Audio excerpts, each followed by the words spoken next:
poser la question au niveau de votre ambassade. À savoir, c'est toujours par rapport au droit au séjour. Je voudrais savoir si les attestations d'identité valant passeport valable une année seront toujours en vigueur. C'est-à-dire, puisque les passeports biométriques pour la Mauritanie, je ne sais pas où ça se fabrique et tout ça, si c'est ici sur notre territoire ou ailleurs, j'en sais rien. Mais je sais qu'on n'a pas un passeport biométrique du fait qu'on a payé une redevance du jour au lendemain. Donc, par le passé, quand les gens étaient en attente de renouvellement de leur passeport, on leur faisait une attestation valant identité et passeport d'une durée d'1 an. Ça, c'est une question importante pour l'examen des dossiers au droit de séjour. Ensuite, je voudrais aussi savoir que soit faite sans difficulté, parce que j'ai constaté beaucoup d'erreurs dans l'état civil des personnes. Ce qu'on appelle des attestations de concordance. Ça veut dire les gens qui viennent me voir, eh bien, je vois souvent faites par les autorités mauritaniennes, hein, c'est-à-dire c'est pas le voisin qui l'a fait ou des fausses attestations de naissance, c'est-à-dire des erreurs, de graves erreurs sur l'identité. On met le prénom du papa à la place du prénom de l'enfant. Et après, ça n'a plus de cohérence avec soit les titres de séjour qu'ils avaient auparavant, etc. Ça pose une difficulté pour l'administration française.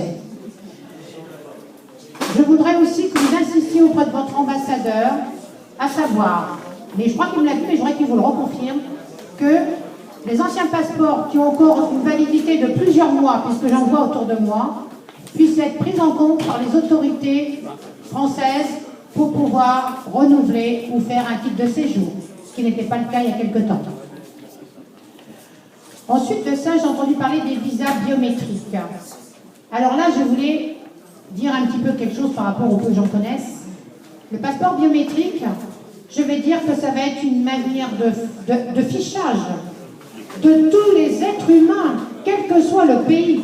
Nous, les Français, on l'a déjà, le passeport biométrique, depuis un certain temps. Les autres pays, Mauritanie le font, le Sénégal le font, et c'est vrai que c'est très dangereux, et moi j'en vois les conséquences, surtout dans le traitement du droit au séjour, puisque, en fait, on ne peut pas tricher avec ces empreintes. Toutes les empreintes, quels que soient les pays, quels que soient les individus, seront fichées dans un ordinateur.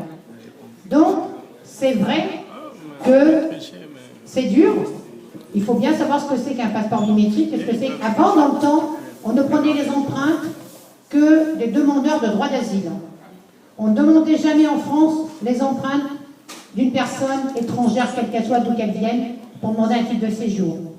Maintenant, depuis mai 2013, je peux vous le dire, en France, systématiquement sont pris des empreintes de tous les ressortissants, d'où qu'ils soient, pour la demande d'un titre ou un renouvellement de titre de séjour.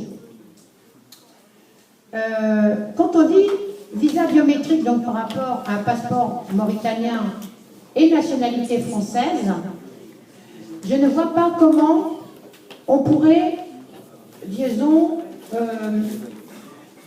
mettre en opposition les deux. Pour moi, ce que vous devez défendre absolument, les Mauritaniens, c'est la reconnaissance de la double nationalité. Tout simplement, la reconnaissance de la double nationalité. Elle existe au Mali, elle existe dans d'autres pays d'Afrique subsaharienne, et je crois que votre combat, il est là. Et on ne doit pas faire de rejet. Je pense surtout en particulier, et ceux à quoi moi j'appartiens, un couple mixte, sous prétexte qu'un Mauritanien serait marié avec une Allemande ou une Française ou peu importe, qu'on rejetterait cette personne et qu'on ne reconnaîtrait plus son identité ni ses origines. Il faut faire absolument accepter par vos autorités, c'est sûrement un de vos combats, la double nationalité, de façon à ce que même les enfants issus de ces couples mixtes ne soient pas... Qui sont-ils après, d'après ce que j'ai entendu, par rapport à la Mauritanie? Et moi, il y a quelque chose qui m'a interpellée et qui m'a choquée. Dans le cadre de l'enrôlement, puisque j'ai là les 2 décisions qui ont été signées, donc là c'est la carte de séjour, mais j'ai aussi la procédure d'enrôlement qui a été donnée aussi en date du 20 août, c'est-à-dire un document récent sur les pièces qui sont reconnues. Il y a des choses, ça me fait bizarre. C'est-à-dire, on parle, bon d'accord, le recensement de 98 c'est la base, hein, ça veut dire que vous existiez déjà en 98, mais tout dépend de la date de naissance de la personne déjà.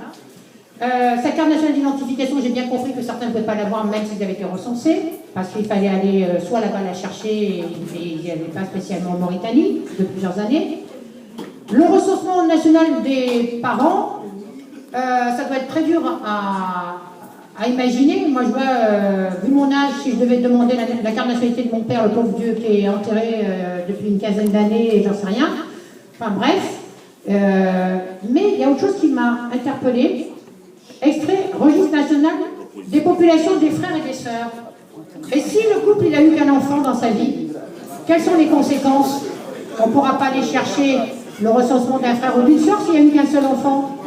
Donc là aussi, ça m'interpelle. Je ne comprends pas le lien qu'on fait entre tout ça. Mais ça, c'est à vous, évidemment, de combattre et d'assainir toutes ces questions. Merci. Merci.